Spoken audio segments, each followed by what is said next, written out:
Good morning, नमस्कार। आप सभी का ग्रेविटी पॉइंट ऑफिशियल चैनल में स्वागत है। मैं सुरेश धरदुबे आज आप लोगों के साथ इन्वायरमेंट इकोलॉजी के अंतर्गत बायोस्फीयर रिजर्व की चर्चा करने के लिए उपस्थित हूं। चैनल को सब्सक्राइब, लाइक एवं शेयर करने के लिए आप सभी का धन्यवाद।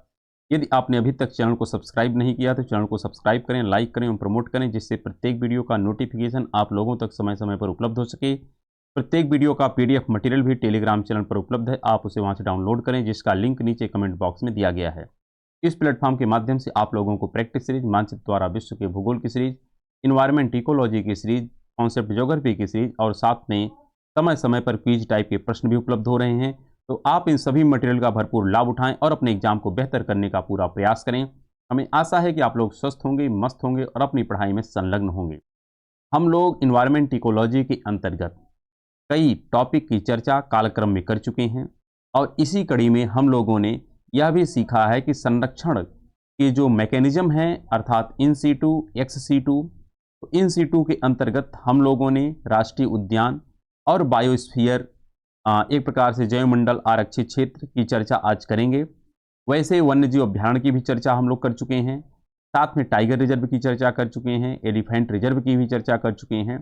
लेकिन आज एक ऐसा कॉन्सेप्ट है जिसके अंतर्गत हम लोग बायोस्फीयर रिजर्व की चर्चा प्रारंभ करेंगे। वैसे इसका इंट्रोडक्शन हम प्रीवियस क्लास में दे चुके हैं कि जब दो मैकेनिज्म होता है, एक मैकेनिज्म होता है इन सीटू और एक मैकेनिज्म होता है एक्स सीटू। इन सीटू के अंतर्गत स्वास्थानिक होता है, एक्स सीटू के अंतर्गत जो नेचुरल होता है, आर्टिफिशियल होता है, उस प्रकार से उस पर्टिकुलर फ्लोरा और फौना का संरक्षण किया जाता है। लेकिन एक ऐसा मैकेनिज्म होता है जहां पर इन सीटू, एक्स सीटू दोनों को सम्मिलित किया जाता है, जिसके अंतर्गत वन्यजीव अभ्यारण्य होते हैं। लेकिन जब ऐसा कोई प्राकृतिक क्षेत्र जहां का स्थल मंडल, जलमंडल और वायुमंडल तीनों कह सकते हैं पर्यावरणीय दृष्टिकोण से काफी ज्यादा क्षतिग्रस्त हो जाता है, तो ऐसे क्षेत्र की सुरक्षा सुनिश्चित करने के लिए उसे बायोस्फीयर रिजर्व घोषित किया जाता है। तो यह जो बायोस्फीयर रिजर्व की संकल्पना है, इसकी वैसे जो प्रॉपर शुरुआत है 1971 की है और एक प्रकार से 1971 की चर्चा हम लोग अतीत में कर चुके हैं, जो रामसर आर्द्रभूमि था। तो यहाँ पर आज हमारा बायोस्फीयर रिजर्व है, तो आइए इसके विषय में कुछ बेसिक जानकारी पहले प्राप्त करते हैं। यहाँ पर अगर बात किया जाए जैवमंडल आरक्षित क्षेत्र के विषय में, आपको स्पष्ट होना चाहिए जैवमंडल को ही कहते हैं जीवमंडल और इसी को इंग्लिश में कहते हैं बायोस्फीयर। इस शब्द का विकास जो है ये अंग्रेज भूवैज्ञानी एडवर्ड स्वेस महोदय, अर्थात एडवर्ड स्वेस महोदय, तथा रूसी भौतिक विज्ञानी जिनका नाम है व्लादिमीर आइवानोविच वर्डांस्की, यहाँ पर जो है वर्नाडस्की जो है यही मुख्य हैं और स्वेस। लेकिन प्रश्न जो ज़्यादातर पूछा जाता है वर्नाडस्की पर पूछा जाता है कि बायोस्फीयर या जीवमंडल शब्द की जो प्रॉपर शुरुआत है किसके द्वारा किया गया था, तो वर्नाडस्की महोदय के द्वारा किया गया था। इसी प्रकार अगर हम इस बायोस्फीयर रिजर्व के विषय में डिस्कस करें तो जो जीवमंडल है इसका टोटल जो एरिया है लगभग 30 किलोमीटर। एक प्रकार से इस 30 किलोमीटर में कुछ वायु का पार्ट है, कुछ जल का पार्ट है और कुछ स्थल का पार्ट है, कुछ मिट्टियां हैं तथा सैल हैं और यह एक जीवनदायी परत कहलाती है। इसका तात्पर्य क्या है, थोड़ा इसको हम आपको डिफाइन कर देते हैं। इसका तात्पर्य ये है कि मान लेते हैं यह हमारी अर्थ है, तो अर्थ से ऊपर और अर्थ से नीचे, ऐसे में यह हमारी पृथ्वी हो गई, पृथ्वी, फिर यहाँ पर वायु, फिर यहाँ पर ये हो जाता हमारा लिथोस्फीयर स्थल मंडल और यहीं पर हमको कहीं कहीं हमको जलमंडल भी देखने को मिलता है। क्या मिलता है, जलमंडल है। इस प्रकार से एक तो पृथ्वी पर रहने वाले प्राणी हैं, एक वायु में रहने वाले प्राणी हैं, एक जल में रहने वाली प्राणी है और एक पृथ्वी के आंतरिक भाग में रहने वाले प्राणी हैं, अर्थात जिसको हम कहते हैं लिथोस्फीयर। तो इस प्रकार चार यहाँ पर मुख्य कंपोनेंट होते हैं जहां पर प्राणी प्रमुख रूप से पाए जाते हैं। तो यही जो कंप्लीट सेक्शन होता है इसी को कहा जाता है क्या, बायोस्फीयर, जीव मंडल। तो जीव मंडल जो होता है यह कितने से मिलकर बनता है, तो इसमें तीन कंपोनेंट प्रमुख रूप से होते हैं। एक इसके अंतर्गत होता है वायुमंडल, एक होता है जलमंडल और एक होता है आपका स्थल मंडल। इन तीनों का मिला हुआ जो रूप होता है इसी को हम कहते हैं क्या, जैवमंडल। तो इस प्रकार से तीन मंडल हैं और तीनों मंडलों का जो सम्मिलित ये रूप है इसी का नाम होता है जैवमंडल। एक स्थल मंडल हो गया, एक वायुमंडल हो गया, एक जल मंडल हो गया, और तीनों का जहां पर सम्मिश्रण होता है उसी को कहते हैं हम लोग जैवमंडल, बायोस्फीयर रिजर्व। और यहां से प्रश्न भी पूछा जाता है और पूछा भी गया है कि कौन सा मंडल सबसे बड़ा होता है।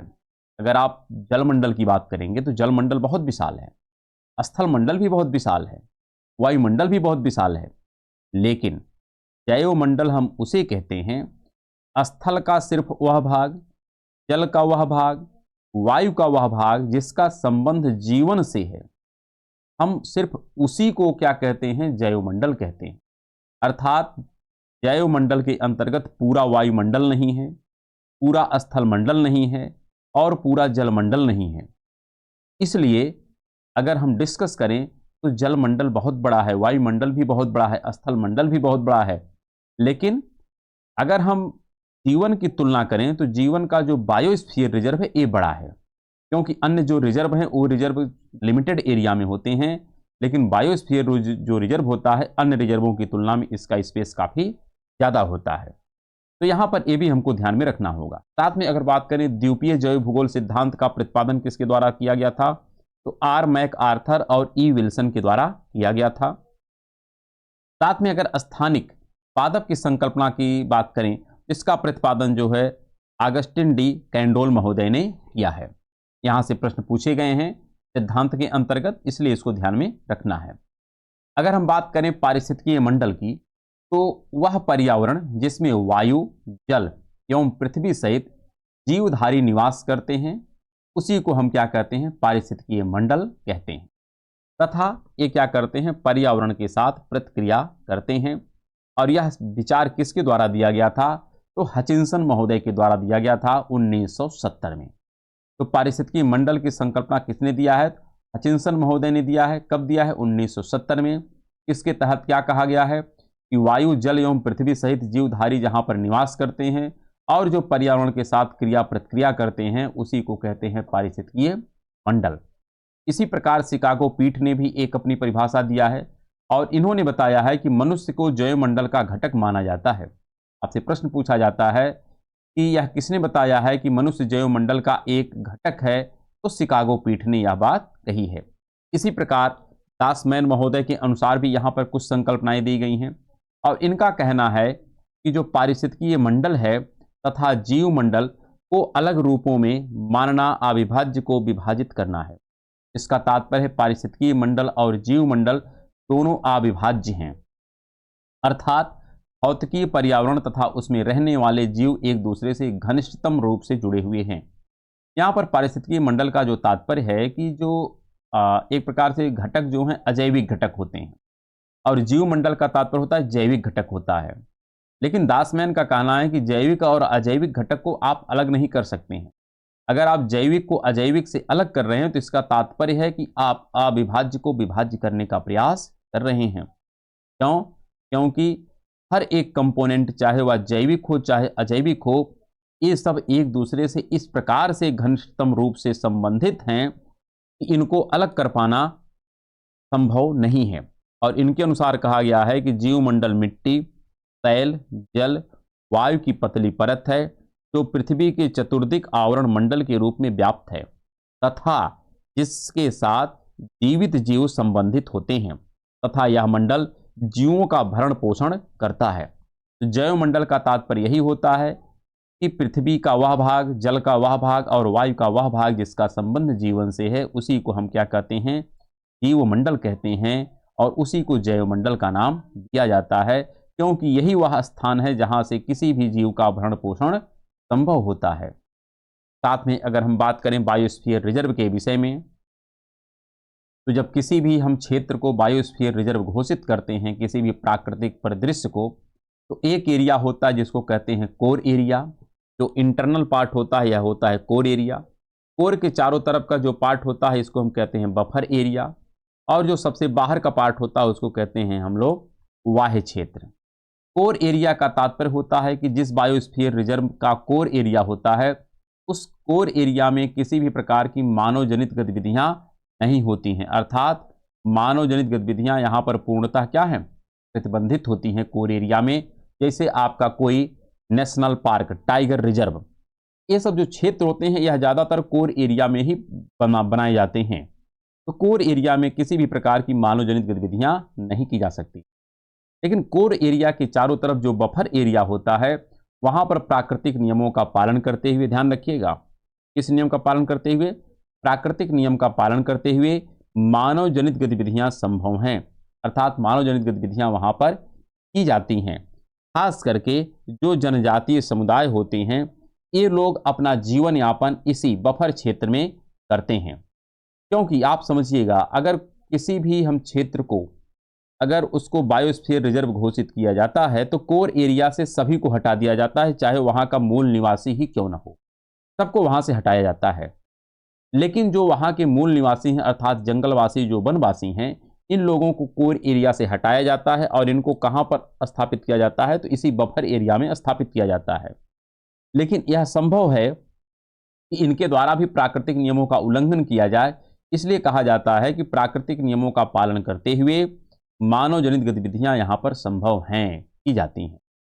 लेकिन जो बाह्य एरिया है, जो आउटर पार्ट होता है किसी भी बायोस्फीयर रिजर्व का, यहां पर भूमि उपयोग नीति का पालन करते हुए आर्थिक एवं सामाजिक विकास की योजनाएं बनाई जाती हैं। इसका तात्पर्य ये होता है भूमि उपयोग नीति का कि किसी भी क्षेत्र का मान लेते हैं, यहाँ पर कोई जंगल है, कोई वृक्ष का एरिया है और यहाँ पर हमें कोई आर्थिक गतिविधि संपन्न करनी है। हो सकता है यहाँ पर कोई डैम बनाना हो, कोई यहाँ पर हमको कॉरिडोर बनाना हो, कुछ भी ऐसी गतिविधियाँ अगर करनी हैं तो इसके लिए वृक्षों का कटाव करना पड़ेगा।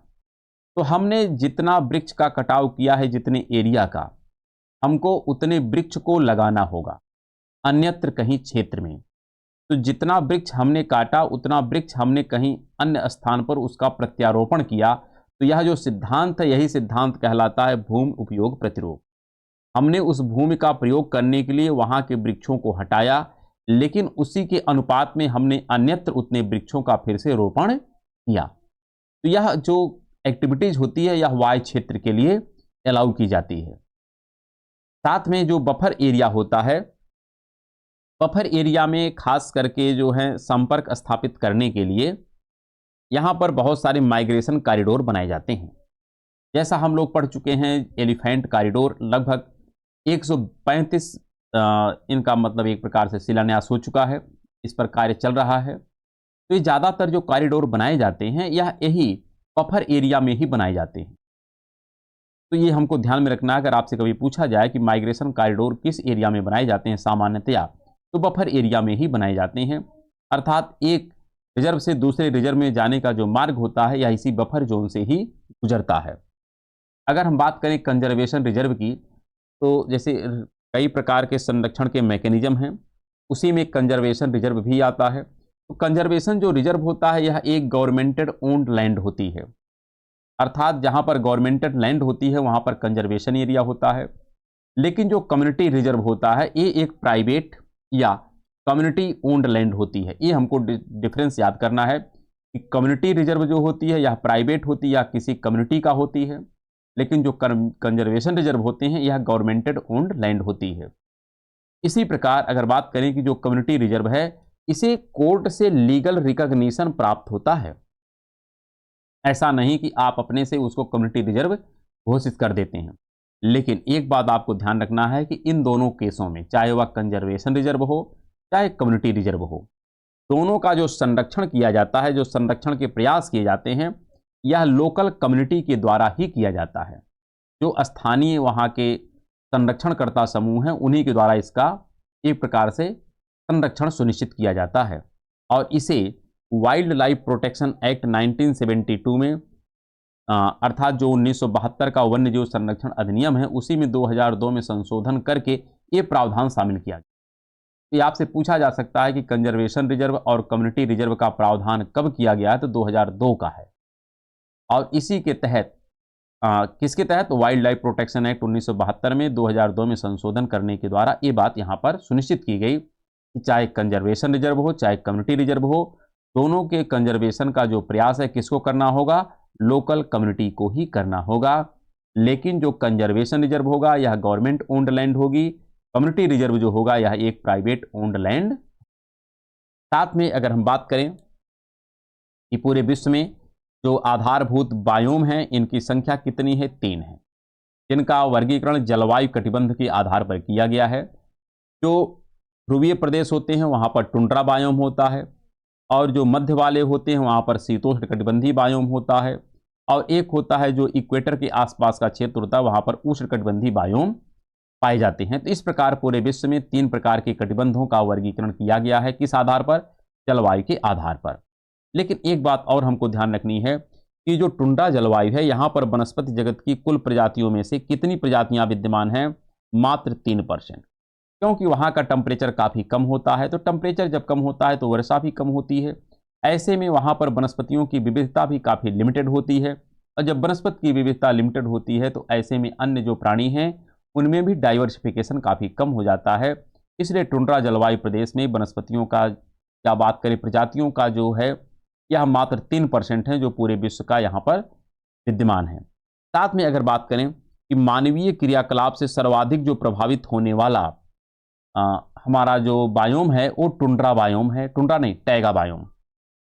टैगा बायोम जहाँ पर शंकुधारी प्रकार के वृक्ष पाए जाते हैं, यहाँ पर सर्वाधिक मानव जनित गतिविधियाँ संपन्न की गई हैं, अर्थात यहाँ के वनों पर सर्वाधिक प्रभाव मानव का देखने को मिलता है, और इसीलिए जो टैगा वन है यह वर्तमान में काफ़ी ज़्यादा क्षतिग्रस्त हो चुके हैं, अर्थात इनका विनाश हुआ है। इसी प्रकार अगर बात करें कि यूनेस्को के अनुसार बायोस्फीयर रिजर्व के अंतर्गत किसी भी भूभागीय, सामुद्रिक और तटवर्ती पारितंत्र वाले इलाके जिसे अंतर्राष्ट्रीय स्तर पर मान्यता प्राप्त हो और राष्ट्रीय सरकार द्वारा मनोनीत हो, इसे हम बायोस्फीयर रिजर्व का दर्जा प्रदान करते हैं। तो ये बात हमको स्पष्ट होनी चाहिए। साथ में जैवमंडल जो आरक्षित क्षेत्र है यह MAB प्रोग्राम के तहत उसको यह दर्जा प्राप्त होता है। तो जैवमंडल आरक्षित क्षेत्र का दर्जा जो हम किसी भी स्थान को देते हैं, किसी भी प्राकृतिक प्रदेश को देते हैं, इसका निर्धारण किसके द्वारा किया जाता है? तो MAB प्रोग्राम के तहत किया जाता है। MAB प्रोग्राम 1971 का है और इसका पूरा नाम है मैन एंड बायोस्फीयर प्रोग्राम। ये कब का है? 1971 का है। और यह जो प्रोग्राम है यह एक इंटर गवर्नमेंटल, ध्यान रखिएगा, इंटर गवर्नमेंटल साइंटिफिक प्रोग्राम है जो किसके द्वारा लॉन्च किया गया है? तो यूनेस्को के द्वारा। आपसे पूछा जा सकता है कि MAB प्रोग्राम की मदर बॉडी कौन है? तो यूनेस्को है। तो ये आपको ध्यान रखना है। और यूनेस्को की जो स्थापना है ये कब की गई थी? 19 नवंबर 1945 को यूनेस्को की स्थापना हुई है, और इसी के द्वारा 1971 में MAB प्रोग्राम की शुरुआत की गई है। यह MAB प्रोग्राम जो है यह एक इंटर गवर्नमेंटल साइंटिफिक प्रोग्राम है, और इसी MAB प्रोग्राम के तहत हम किसी भी प्राकृतिक परिदृश्य को जैवमंडल आरक्षित क्षेत्र का दर्जा प्रदान करते हैं। भारत जो है MAB प्रोग्राम का सदस्य कब बना है? तो 1976 में बना है। और भारत का जो सबसे पहला जैवमंडल आरक्षित क्षेत्र घोषित किया गया है यह 1986 में नीलगिरी को बनाया गया है। साथ में वर्तमान में अगर देखें तो भारत में कुल 18 जैवमंडल आरक्षित क्षेत्र विद्यमान हैं, लेकिन इसमें से 12 ऐसे परिदृश्य हैं या जैवमंडल आरक्षित क्षेत्र हैं जिनको यूनेस्को की साइट पर दर्ज किया गया है। तो ये भी आपसे पूछा जा सकता है कि भारत में वर्तमान में कितने जैवमंडल आरक्षित क्षेत्र हैं? तो 18। इसमें से कितने ऐसे हैं जिनको यूनेस्को ने अपने साइट पर स्थान दिया है? तो इनकी संख्या है 12। प्रश्न यहाँ से पूछा जाता है, और प्रत्येक जैवमंडल आरक्षित क्षेत्र का नाम और राज्य भी आपको ध्यान में रखना है, क्योंकि अगर संख्या मात्र 18 है तो इनका नाम याद करना वांछनीय है, आपको याद भी करना चाहिए। आइए तो देखते हैं कौन कौन से ये आपके रिजर्व हैं। यहाँ पर जैवमंडल रिजर्व जो सबसे पहला ए है नीलगिरी, यह 1986 का है। कहाँ पर है? तमिलनाडु में। साथ में नंदा देवी उत्तराखंड में है, 88 का है। नोकरे कहाँ पर है? मेघालय में है। मानस कहाँ है? आसाम में है। ग्रेट निकोबार अंडमान निकोबार में है। तमिलनाडु में मन्नार की खाड़ी है। तमिलनाडु में आपको देखो 2 मिल गया। फिर है पश्चिम बंगाल में सुंदरबन है। उड़ीसा में कौन है? सिमिलीपाल है। असम में कौन है? यहाँ पर डिब्रू सैखोवा। आसाम में 2 मिल गया, एक हो गया मानस और एक हो गया डिब्रू सैखोवा। साथ में यहाँ पर आप देख सकते हैं आसाम, फिर यहाँ पर सिमिलीपाल उड़ीसा में है, तमिलनाडु।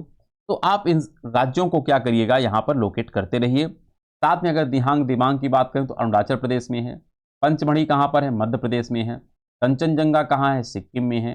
अगस्थमलाई केरला और तमिलनाडु में है। अचानकमार अमरकंटक कहाँ है?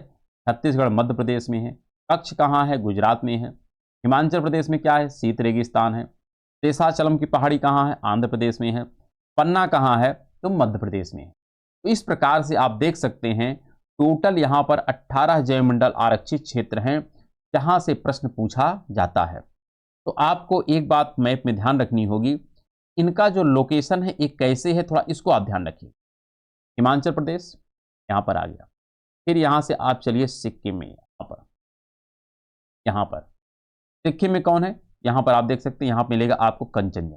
ठीक, फिर आप आगे बढ़िए यहाँ पर मैप पे, फिर यहाँ पर आपको मिल जाएगा 2 आसाम में, फिर एक मिल जाएगा अरुणाचल प्रदेश, फिर आप इधर आएंगे तो आपको यहाँ पर मिल जाएगा मेघालय में फिर आप आ जाएंगे, आपको वेस्ट बंगाल में मिल जाएगा जो सुंदरवन है, फिर आपको मिल जाएगा उड़ीसा में जो सिमलीपाल है, फिर आपको मिल जाएगा आंध्र प्रदेश में जिसका नाम है शेषाचलम है, फिर आप आ जाएंगे तमिलनाडु में 2 है, एक मन्नार की खाड़ी यहाँ पर मिलती, फिर आप एक अंडमान निकोबार में देखते हैं, फिर आप केरला में देखते हैं यहाँ पर, फिर आप आते हैं इस मध्य प्रदेश वाले लोकेशन में और छत्तीसगढ़ वाले लोकेशन।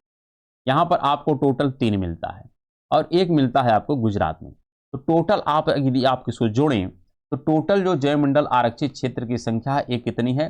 18 है। तो इस प्रकार से आपको ध्यान रखना है, आपका क्रम ऐसे ये आगे बढ़ता है और इसी प्रकार से तट से होते हुए 3 आपको एमपी और छत्तीसगढ़ में है, एक गुजरात में है, एक अंडमान निकोबार में है। तो ये टोटल इनकी संख्या है, आप इसको यहाँ से देख सकते हैं।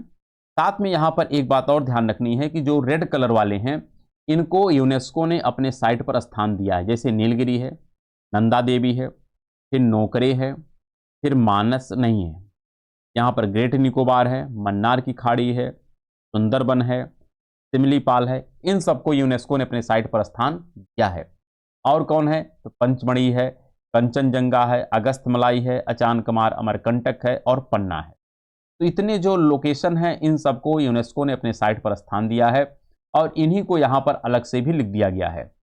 ये क्रम से 12 स्थान है जिसको यूनेस्को ने अपने साइट पर स्थान दिया है। तो आप इन स्थानों को मैप पर बार बार लोकेट कर लीजिए कि जिससे आप प्रश्नों को सहजतापूर्वक बना ले जाएं, क्योंकि प्रश्न यहाँ से अवश्य पूछे जाते हैं और भविष्य में भी पूछे जाएंगे। तो इतनी जानकारी जो थी यह जयमंडल आरक्षित क्षेत्र के विषय में थी जो हमने आज आपके साथ चर्चा किया है। शेष इन्वायरमेंट का टॉपिक हम लोग नेक्स्ट क्लास में डिस्कस करेंगे। तब तक के लिए नमस्कार, धन्यवाद।